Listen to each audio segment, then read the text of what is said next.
Hey guys, welcome to Collider Movie Talk for movie fans. I'm your host, Ashley Mova, and this is the daily show where we give you all the latest news from the world of movies, plus some insight into what it all means. Leading off the show today is Mark Ellis. Welcome one and all to the best movie news show in the entire galaxy. My name is Mark. Hope you guys had a fantastic weekend. And on today's show, we're going to be talking about Predator, Narnia, and Bigfoot may have been spotted. Do we have video, Ashley? Yeah, we kind of do. We kind of do. Also here, John Schnepp. Oh, hey, what's going on? Just doing my quick. There he is. There he is. I had an awesome weekend. Saw Thor Ragnarok again. My Kickstarter went to over 50%. Go check out 5. Thanks everybody for supporting it. And see Thor Ragnarok a third time with me next weekend. I love that movie. Hey, Schnepp, what does Bigfoot eat for breakfast? Silver dollar pancakes and strawberries. Kristian, what do you eat for breakfast? You've been cited, you weirdo. No, but nothing is the answer to that What? question. Nothing this morning. You So posted your breakfast. Instagram would say otherwise. yeah, it would say. Yeah. What did it say? It's apparently lies is what it says. No, not at all. It said, "You damn right, I'm a good dad. That was for my daughter. Yeah. As I left, I made her food and I sacrificed, and you guys have to pay the wrath because I've eaten nothing but a bottle of water." Oh no! Oh, gosh. It's unbreakfast Christian. No, it's Louis Black from Inside Out, basically. So proud of you, gentlemen. We have a great movie show lined up for you guys today. As soon as we are done fumbling with our microphones and getting everything set up, before we get to our first story, this is a movie show. We're here to entertain you guys, but our hearts are with everybody in Sutherland Springs, Texas, and the surrounding San Antonio community. We grieve with y'all, and we support you in your rebuilding efforts. We are here to be a distraction, but we also want to acknowledge and send all of our love your way. Yes. We're thinking about you guys. In a recent interview with Shadow Nation via Den of Geek, Thomas Jane offered up new plot details for Shane Black's upcoming The Predator. Jane revealed that he plays a veteran from the Afghanistan and Iraq War suffering from PTSD. When one of his fellow soldiers in therapy reveals he saw a UFO land near them, the group of veterans band together to escape in order to stop the alien threat. Speaking more on the details and how Shane Black is approaching the movie, Jane said, "It has that kind of Shane Black humor. We had a blast. It was funny. You know, the Predators, they didn't F those up. They're still Predators, and they're pretty much the same Predator as always. I think it might be great."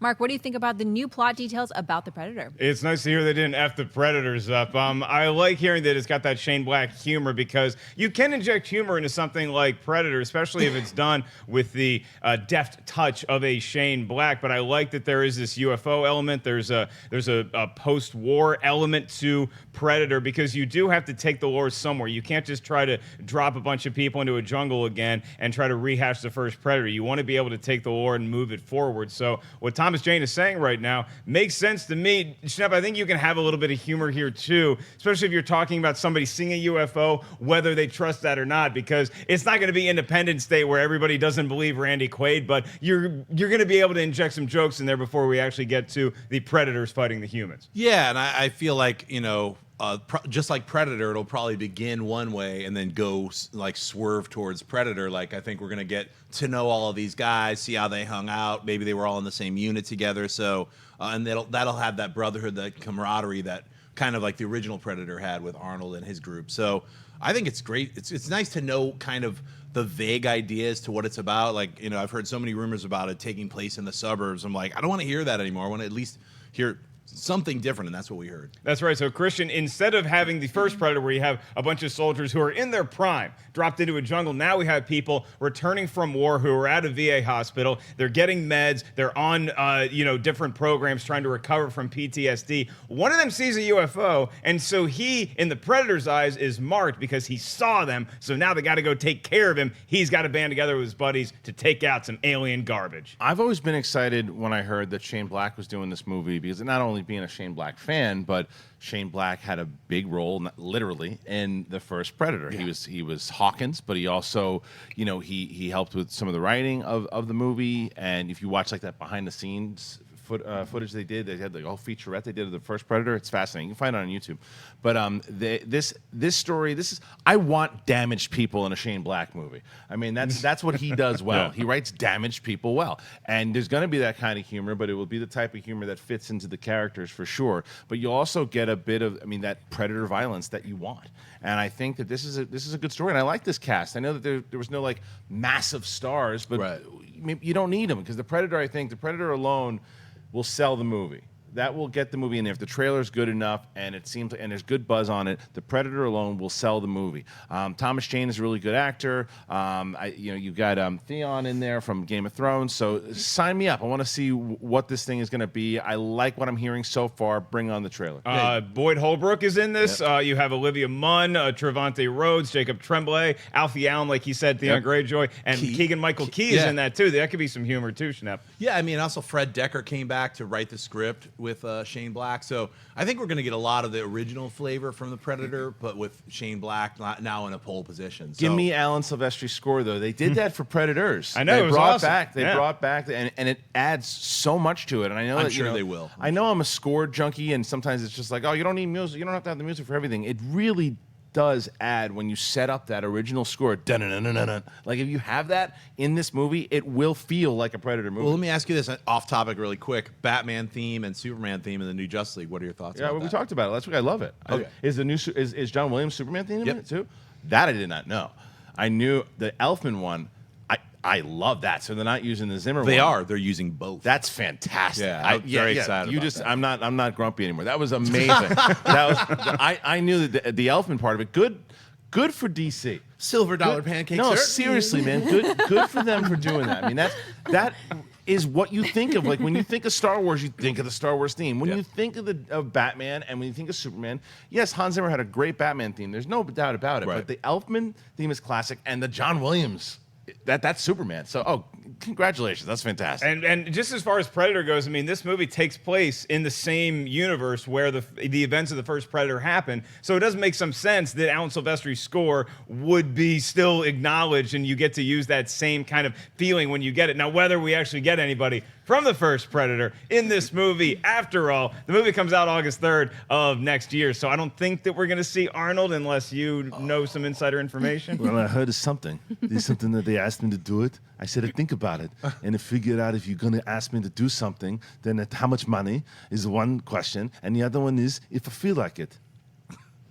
Arnold Schwarzenegger, ladies and gentlemen. Ashley, does this news about Predator get you excited at all as somebody who maybe isn't coming at it from the same perspective of watching this movie over and over again since you were 5 like us? While I do love the cast, I want to go ahead and be a Debbie Downer or a sensitive Susan and just say that like the Afghanistan war and the Iraq war, it's too soon. Like we are literally living in this moment. So to say that this is going to be based off of people that come out of those wars with PTSD, I just don't know how funny I'm going to be gonna find that. So well, yeah, I mean, you hope they don't mind humor from something like that. You hope that it's more based on I saw a UFO. Why don't you guys trust me? Or maybe even just a group of people who are banding together. There's tons of movies to where like the person has been in the Vietnam War or the Korean War. They're not going to talk about the actual war and like say, let's put aliens in the war. But it's just that's where they fought. I just want to be sensitive today, guys. Okay. All right. Okay. I totally understand that point. Our next story is about the Narnia thing.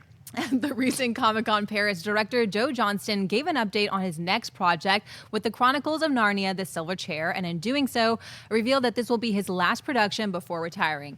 The director is responsible for such box office hits as The Rocketeer, Jumanji, Jurassic Park 3, and Captain America: The First Avenger. The Silver Chair pre-production is expected to start next summer, with filming taking place next winter for a 2019 release. Kristian, what do you think about Joe Johnston retiring after The Silver Chair?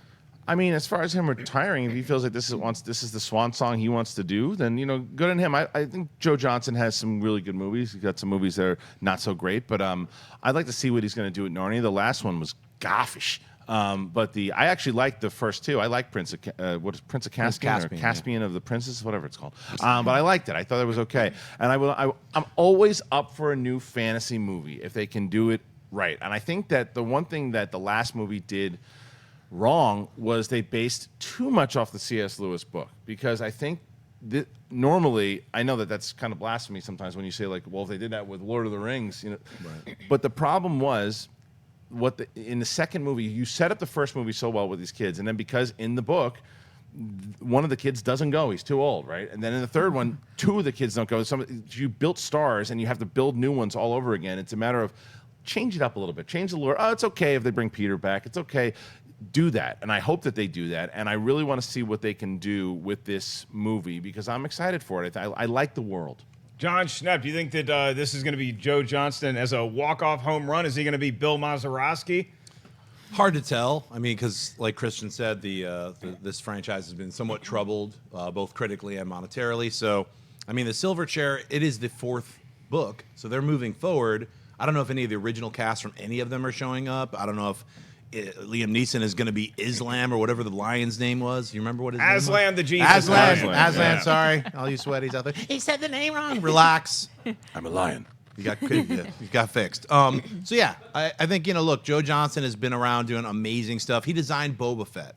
So to me, He started his career as a concept artist on the very first Star Wars film. Sir. And you know what he made his directorial debut with? Anybody? It actually portends to a movie we're going to be talking about later today.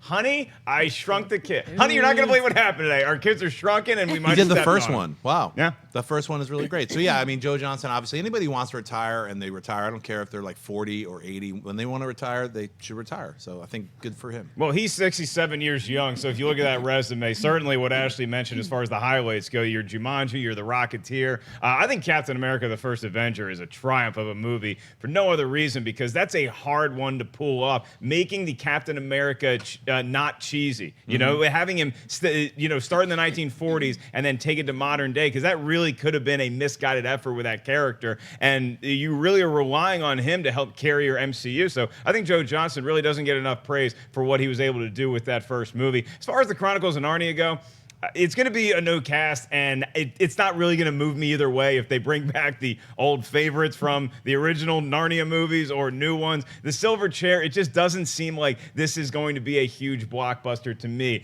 It's been diminishing returns at the box office, at least domestically, for the Narnia movies. So I can't get excited about the Silver Chair, although Silver Chair is a pretty kick-ass band out of Australia in the 90s. Yeah, baby. That was for you guys back there. Ashley, you're maybe not a big Predator fan. Right. How about Chronicles of Narnia? I love Chronicles of Narnia, but it's just been a really long time since we've had a Chronicles Kids of have Narnia PTSD movie. in this one. Oh, Yeah. what war was it in though? Okay. Dude, you would have some stuff. If you walked through a painting and then you came back because a rat told you, oh, you got to save our whole land. But then it's you gonna were mess royalty What was in the rat's other name? land.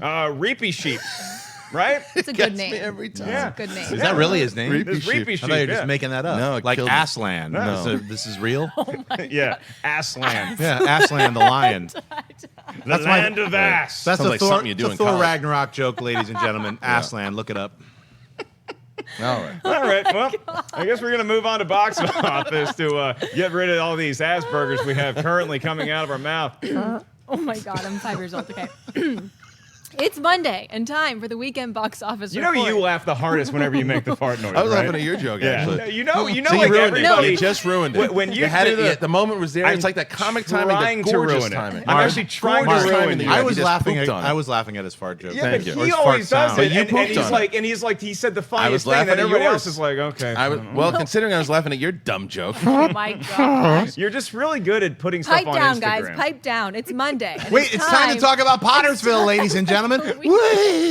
It's time for the box office report, guys. that's all right. right? Oh, is that what we With do on an the show? estimated 121 million, Thor Ragnarok opened in the #1 spot, delivering the 7th largest opening in the MCU. Yes. Finishing in the #2 spot was A Bad Mom's Christmas, with an estimated 17 million over the 3-day weekend and 21.5 million since it opened this past Wednesday.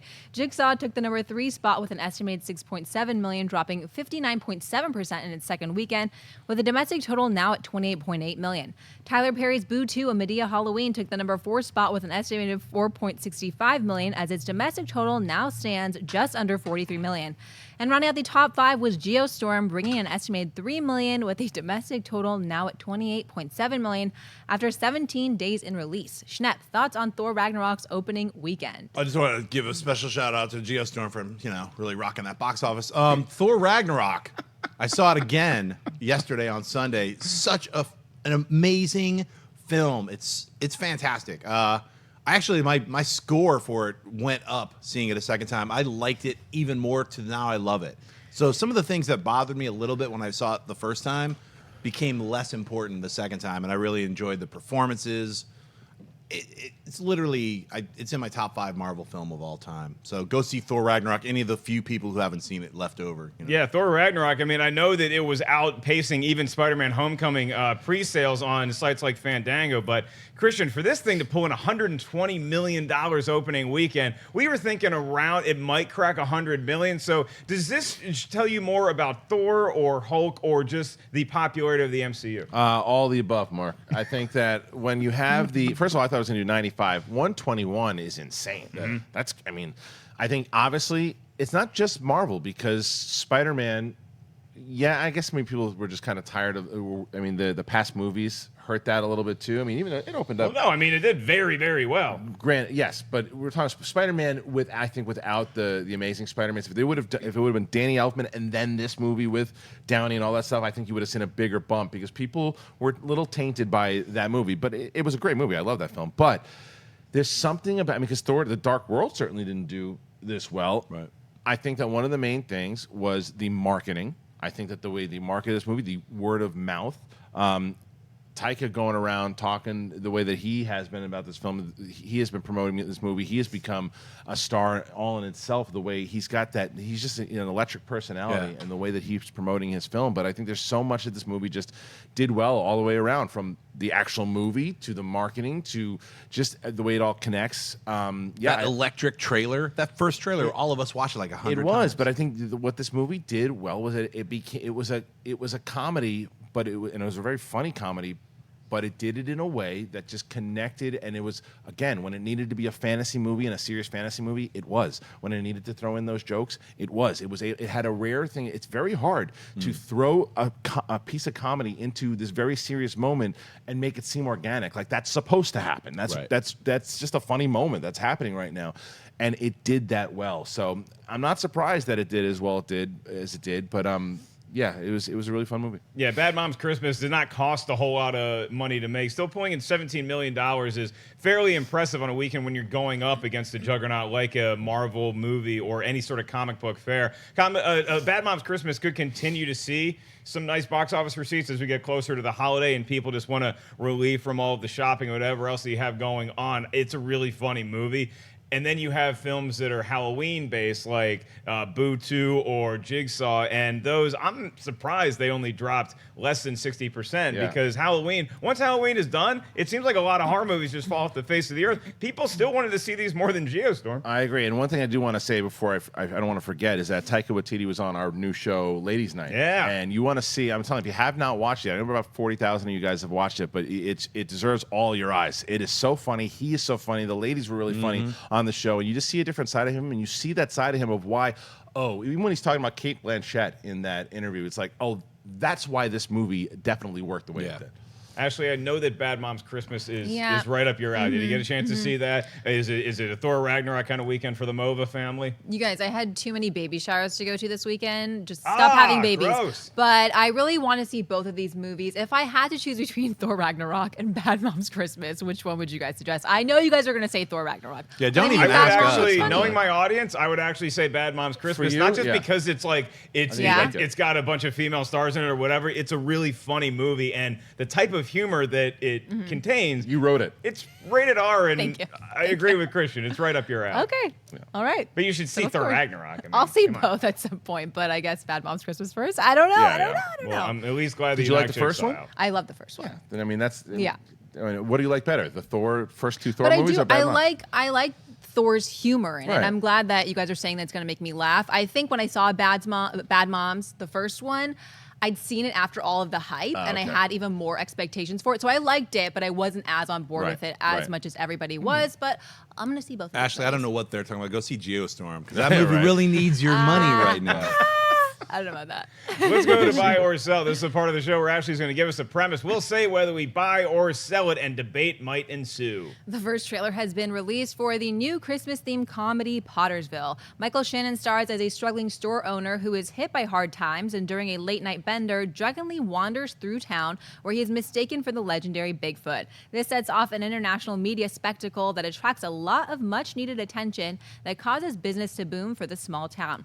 The movie also stars Judy Greer, Ron Perlman, Ian McShane, Thomas Lennon, and Christina Hendricks, and opens in theaters on November 10th. Mark Byers saw the first trailer for Pottersville. It's a huge buy for me. I love watching this trailer. There's some things in here where I'm like, oh, I hope that plays out okay. I hope they can make this funny. But I trust the cast. I mean, Michael Shannon is somebody who is not known for comedy. He's actually known for very hard-hitting dramatic roles. But if you give him something that is funny, like A Night Before, he was hilarious in. And I think he's going to crush this. Judy Greer is always great. I'm a big fan of Thomas Lennon. Ron Perlman in a role like this.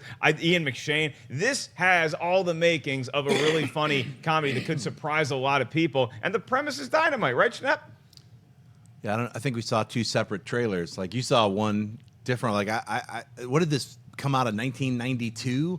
This movie looks horrible. Literally stinko. So like, released on VHS and then burned, and then somebody found the one copy and like, oh, yeah, you must preserve this. And it somehow, I don't know how they got all this talent to be in this.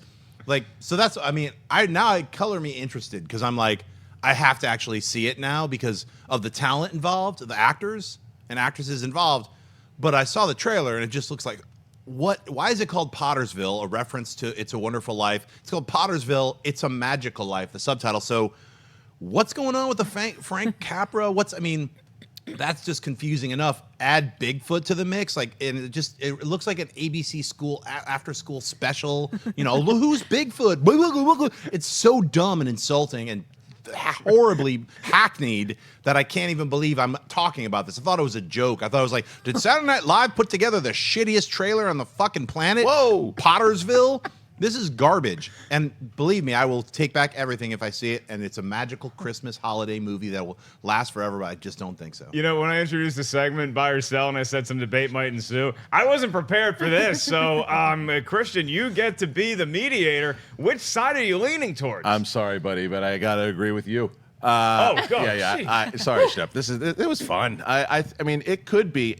First of all, it could be everything that Schnepp describes and more when could be bad. It's delivered. But I thought it had the possibility of being a quirky comedy, and exactly what you said. I was just thinking of A Night Before, and I think it is a ridiculously dumb premise when you go like, well, the guy dressed up as Bigfoot, and everybody goes on this. First of all, you know who should have directed this movie, and then you probably would have sang a different song. It's like Wes Anderson. Like Wes Anderson directed. Don't sour Wes. Wes Anderson is super talented. He would never. You don't like Wes Anderson. My head hurts. I know, but if Wes Anderson directed something like this with that quirky kind of fun style that he does, then maybe you would have got you on board. But I feel like this is something that this guy is trying to do, his version of a Wes Anderson film. Yeah, you're wrong. No.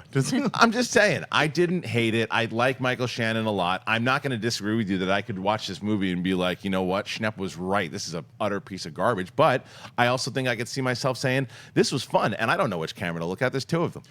Kristian, I want to be totally wrong because I want to enjoy this. I want it to be the sequel to It's a Wonderful Life that I never saw. Yeah. There are a lot of cameras in this studio. Right? I give them. I mean, look at there that. It is. There's two, like right there. It's like, but that's not normally set up like that. Who's that guy and who's that guy? But or camera, you know, Cody's probably like, it's been like set up like this though. for 2 years. I mean, the camera's been there the whole shoot, and you've been doing a great job. So You don't know that. Kristian, just look into the right camera, all right? Come on. Perfect. All right, I'm doing it. So, guys, I would tell you that everyone here should go and see this film. It's gorgeous. Ashley, I think the shit rats learned how to talk, and I don't like it. Yeah. Do you enjoy the Pottersville trailer, or? Well, I can't even keep a straight face. You know, it's funny when I walked in and I saw the wrong trailer, and I saw the wrong trailer. I thought it was terrible. And then when Schnepp came in, he was like, "Wait till you see Pottersville." I thought you meant it positively. I was effing with you. I was fully effing I thought with you were like, "I love this. How could you hate you hate this?" it? And then we saw that second trailer. It was a different one. I guess it made me chuckle a couple times, Good. but I mean, like, meh. Look, the movie could be terrible. It's always a risk with comedies that are quirky like this. It takes place in this small, sleepy town. Then this event happens, and all the media is there, and all these stuff blows up, and it turns into like Punxsutawney on Groundhog's Day. I just think it looked like it could be Is it fun. Groundhog Day? Groundhog's Day. Groundhogs? Yeah. All right, fine. Multiple groundhogs. I'll Lots believe of woodchucks. I'll believe you. Shucking wood. That's How much wood could they chuck? Let's move on to our next trailer. Do we have to? has released a new trailer for Downsizing, the latest movie from director Alexander Payne. The film takes place where scientists have created a method of shrinking people to 5 inches tall, creating a new economy where a person's financial worth goes much further. Matt Damon plays a financially strapped man who decides to go small, but he's left alone after his wife, played by Kristen Wiig, drops out of the program once he's had his procedure. The film opens on December 22nd and also stars Jason Sudeikis and Christoph Waltz. You can read the review from the Venice Film Festival now on Collider.com. Schnepp, buy or sell the new trailer for Downsizing? I buy it because the first trailer, like you're like, it seems like the wife just disappeared. Like in the trailer, you're watching it and they're like all signing off to get small, and then all of the small footage with Matt Damon, she's not in there. So I think it was smart of them to have finally addressed that hidden thing where she's like, she must have bailed, because you just sort of assume that when you watch the first trailer.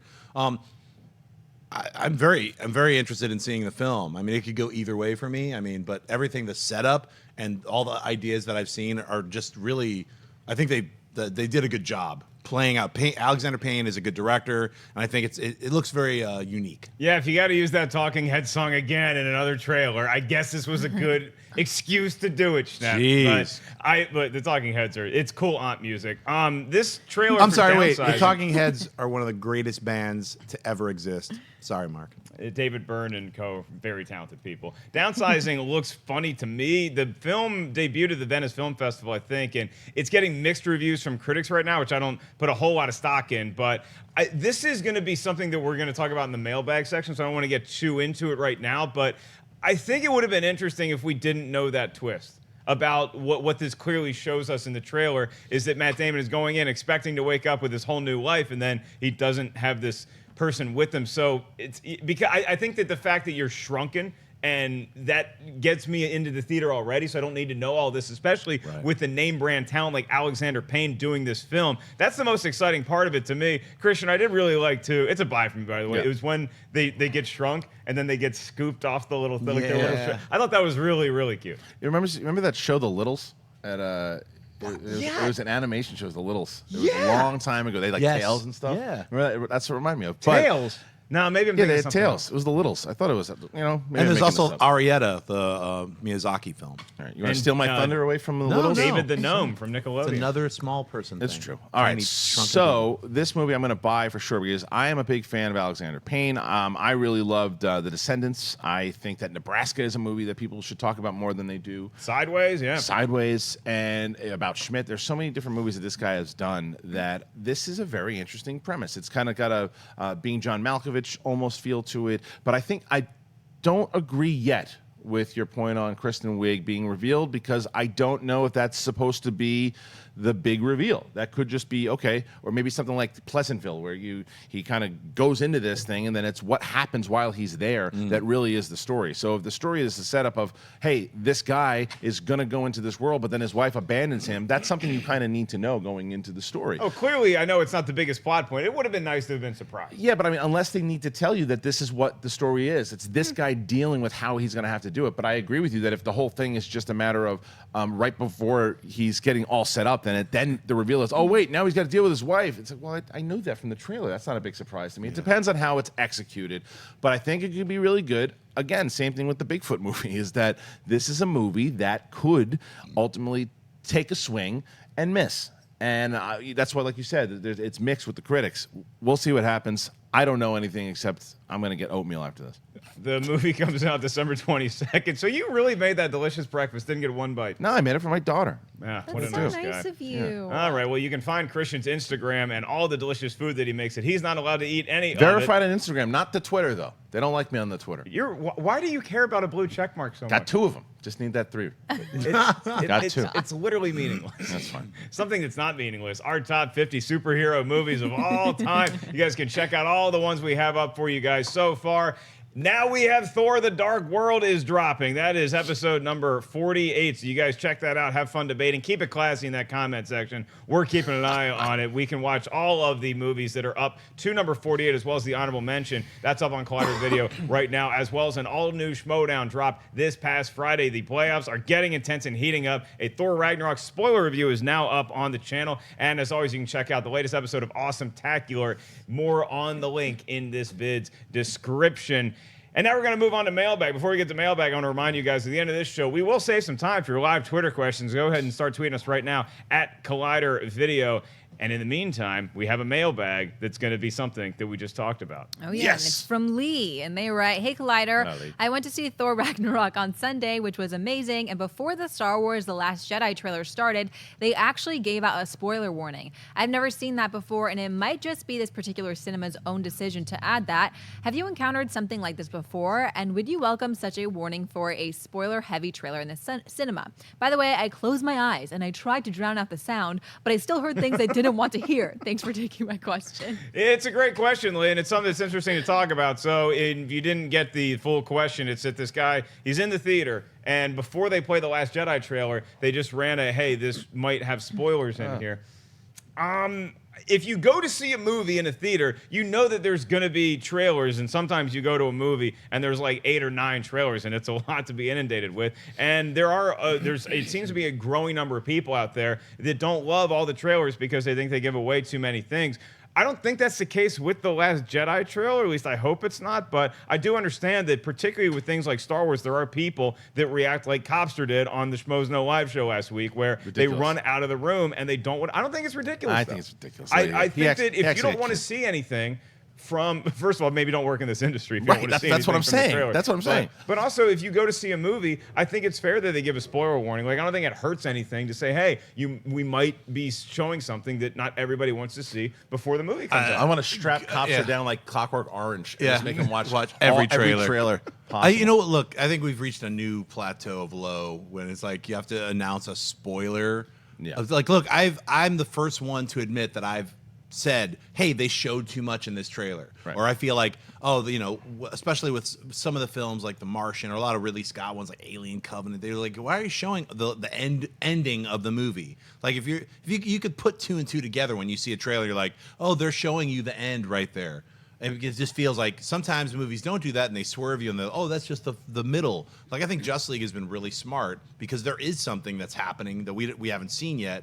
And, you know, that obviously, you know, Superman is not on any of the posters, but, you know, he's in the movie. So they are doing something really smart about saving that. And I appreciate that. I don't need to see anything from Superman in this trailer because I know he's going to show up. So why have we reached a new low then? Is it trailers giving away too many things is the low you're talking about? Or is it theaters feeling the need to warn people? Theaters feeling the need to warn people is like, how stupid is our society actually going to get? That's what, like, when I say we're reaching a new low, when people get so worked up about a spoiler for a 2-hour movie, it's like, I think you need to recheck your life. I mean, it's like, look, I'm with you when I don't want, hey, you just showed me the ending and I put 2 and 2 together and I feel like it showed too much.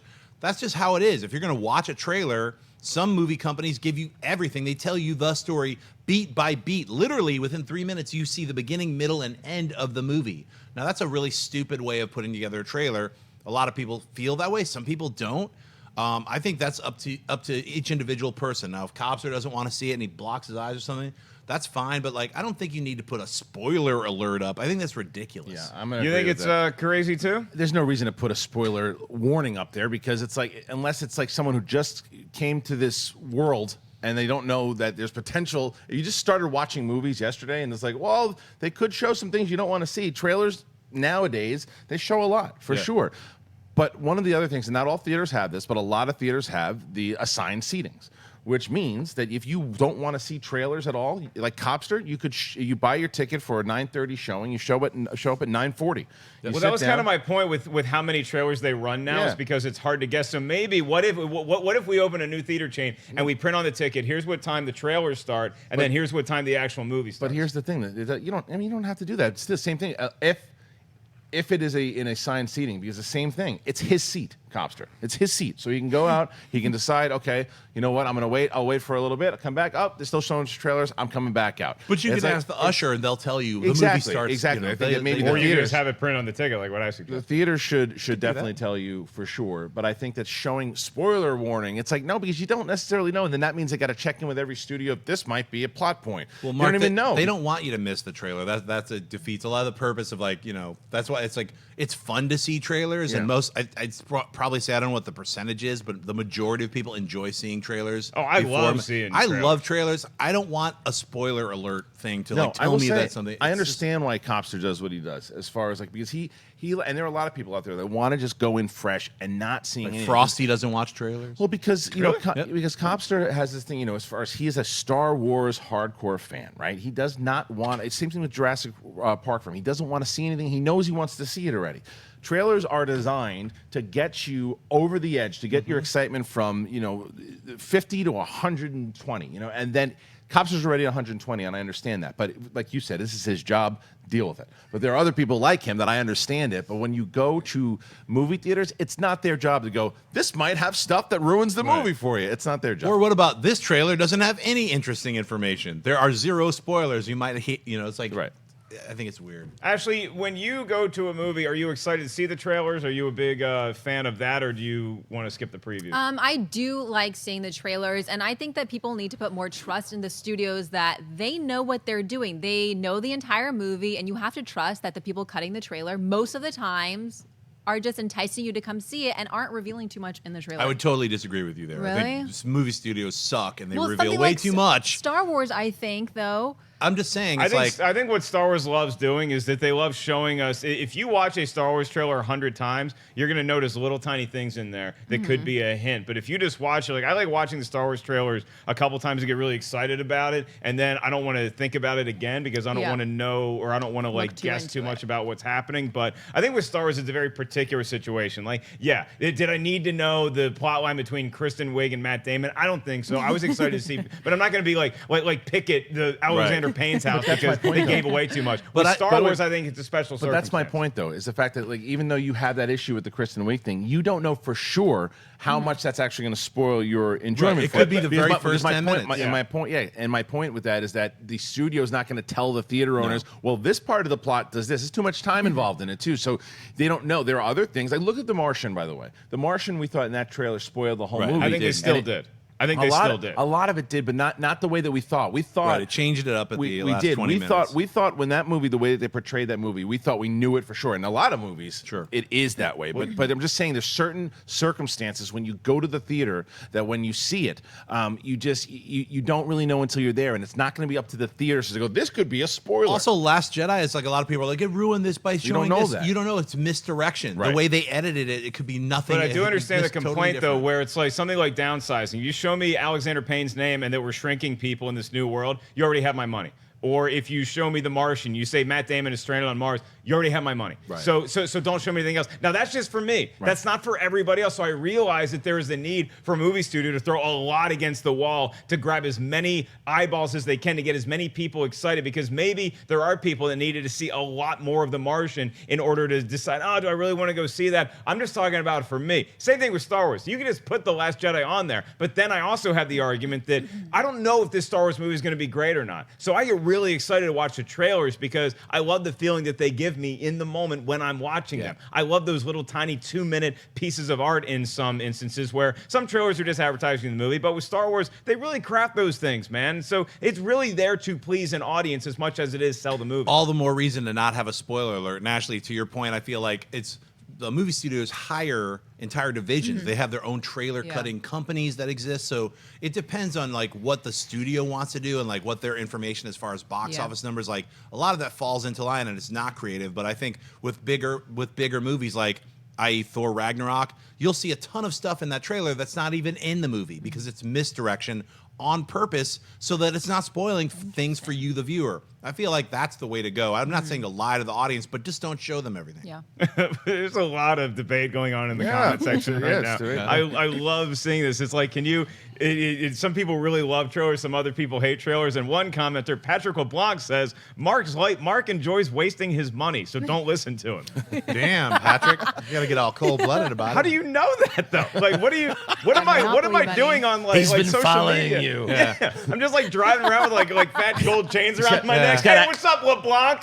He's got access to your Amazon account. What did I buy? What did I waste my money on? throwing rolls of quarters on the Golden ground? rubber ducky? It's those Why do you Panera have a cups, golden man, rubber the ducky? Panera That's a cups. waste. Bathtub time. This is right. my rubber ducky army. Check out this golden troll. It's Nabisco time, Right. baby. You know. Oh my God, Schnepp, no spoilers. Ministry was awesome. Ministry was so awesome. I know a lot of the young kids are into death grips, the older people are into ministry. What a crazy combination. It was like peanut butter and chocolate, baby. Awesome melting pot. And John Schnepp is also hosting an all-new episode of Heroes. It is going to be up on Collider Video later on today. Set your calendars and calculator watches accordingly. Let's do a couple live Twitter questions, and then we will close up shop. What do we got today, Okay, Ash? before we get to the questions, do you guys want to address daylight savings? Because some people are really confused as to why we're starting at the time that we are. come on. Look, we do this. It happens a couple times. I don't Go to understand. school. I don't Figure it out. understand why we do it. You know what's Arizona funny? doesn't do it. No, you know what's funny though Yeah. is that there's some places today like around this area that definitely didn't change their clocks because I drove by places that are normally closed and they were open, and I'm like, oh, these guys have no clue that it's 8:30 right now and not 9:30. You dumps. Clueless. I got back from, by the way, thanks to everybody who came out to the Syracuse Funny Bone, I was there. including the I was nice there. couple from Canada that brought me Canadian candy. I got Yes. I literally, it was like Halloween, so I brought some to the studio. Everybody gets Canadian candy. Sweet. But then I get back to the hotel and it's like 1:30 in the morning and I have a 6:30 flight, but I got that extra hour of Tasty. sleep. Clutch, 2 a.m. clutch. Hey, you know what, Patrick LeBlanc? I spent a lot of money on that extra hour of sleep. What about Mel LeBlanc? You like that guy, right? He's pretty good. Live Twitter. Okay. First one comes from Holly, and she writes, "My question is, why are international dates so different? I live in China, and Matt Star LeBlanc? Wars won't come out till January." Why are international dates as far as like movies that are coming out? Yeah, release dates. Yeah, so like the Matt LeBlanc movie Ed, for instance, opened here before it opened in overseas markets. right. It happens a lot with Marvel movies where they actually open for whatever reason a week ahead of time. Right. And I think it might be the same thing with DC movies like Justice League. Some people around the world might get to see it before we see it here in the States. It's all part of a giant marketing strategy that I don't want to pretend to know how to grasp why they release certain movies here and over here. Maybe Schnepp, it's to get positive buzz where they think the movie's going to hit the hardest. Yeah, like Pottersville is going to get released in the Ukraine for about 1 week and then come straight to like Hulu here. It's like that kind of thing where they'll release a lot of films never open here in the States, but they open overseas. It's crazy. Kristian, you don't know? I literally looked at Mark and I go, skip me on this one. and he brought attention to it. So Yeah, but thanks it was for that. while Schnepp was making a point, so I didn't know if you wanted me to like skip. No, Schnepp's let's just point. Not just, him. Like, can we He's please- done. Yeah, Mike. can we? I like Skip me. I mean, please what move do you want me to forward. say? Same thing you guys said. Yeah, I agree. You worked in the film industry. You might have some Kelly insight. LeBlanc. I'm gonna get you some coffee. Weird before science, we go right? live tomorrow. Ashley, do you have a LeBrock. Twitter question that maybe Kristian would feel like participating in? Maybe. All right. Alexis How are you? Lopez writes, "Will Justice League opening box office beat Thor Ragnarok's opening box office?" Ooh, the bar yes. has been set mighty high. Now, if you asked this question last week, and I hope you feel like weighing in on this, is that we thought that Thor was going to make $85 to $90 million opening weekend. So Sorry, would I say- said yeah. 105. Okay, the Oracle got the closest to Thor Ragnarok. I think all of us would have guessed that Justice League does better than that. So Justice League has some stuff going for it. It's leading front and center with Wonder Woman. You also have Batman in there. We know Wonder Woman did $115 million opening weekend. So if you have Wonder Woman, then you also have Batman. You have maybe Superman. These new heroes are really interested in. I think regardless of what the tomato score says, I would guess Justice League does better. However, Thor Ragnarok got to open 2 weeks before. So maybe people got excited. They spent their comic book dollar for the month on Thor Ragnarok as opposed to Justice League. I'm still betting Justice League does a little bit better. I'd say $125, $130 million. Am I crazy? No, you're not. I think 135, to be honest with you. I think that this is, people are also, it's Batman, Superman, and Wonder Woman in a movie again. And this time it's DC's version of the Avengers. People are going to see it. There's going to be a lot of buzz on it once it comes out for sure. I'm going to go see it 2 or 3 times. Just to hear the Superman theme and the Batman theme. I didn't know. You tell me that. The second that John Williams theme hits when Superman shows up, I cannot tell you how excited I am for that. I think that is such a smart move for them to do to build the excitement on it. Yes, 135 is, I think, a very reasonable number for the Justice League to hit. John Schnepp. Yeah, I'm going to agree with Kristian. I'd push it up a little bit. I'd say 145. It's going to probably make 145, 150. Why? All the reasons he already said, but then there's also this thing where they're not showing it for critics, but for, I think they're trying to avoid the BVS, like 14% Rotten Tomato thing.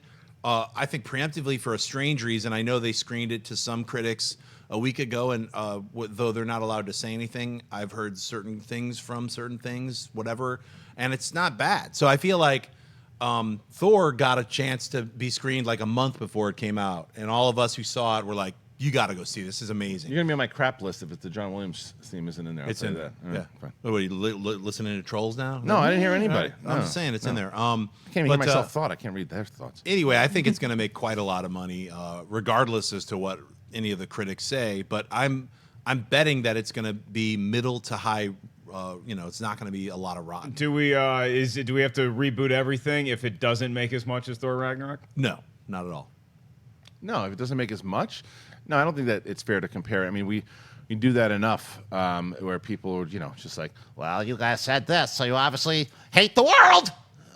So it's a matter. I think that you can definitely, as long as it does enough business overall, if it has a nice opening weekend and then it can continue to just kind of build, I think that you'd be able to. I don't know about rebooting. Rebooting is going to come in a totally different way. If everybody, fans, and even the people who are supporting them, no matter what, even if they say, I don't know if this is a good movie, then it's going to be problems. But I don't really see that happen. I feel like it's going to be a massive hit. It's going to hit it with the audience and a lot of critics, and I feel like it'll be like a refresher. Like they're going to announce the Batman and the Superman sequels, like maybe the week after. I think it's going to just create this tidal wave of excitement. That's what I hope it's great. I hope it's great. I hope it's great. Then that gets me to the Thanksgiving weekend, which is Coco. Then that gets me to the Disaster Artist. Then that gets me to December 15th when that little space movie that I don't want any spoilers about comes out.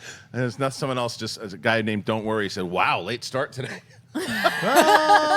Daylight savings time. To the show. Daylight savings we are time. here for any hour that you may need us on Collider Video. Subscribe right here. For Ashley Mova, John Schnepp, Kristian Harloff, and everybody working hard behind the scenes to make this show. Everybody was here on time for the most part. And we will see you guys tomorrow at 9 a.m. PST sharp on Collider Video's Movie Talk. Bye-bye. Hey everybody, Mark Ellis here. Thanks for watching this episode of Collider Movie Talk. You want to watch more? Then click up here, or you can click right here for more great content from Collider. And if you haven't subscribed to Collider Video, do so right now and share this vid with your friends. Thanks for watching.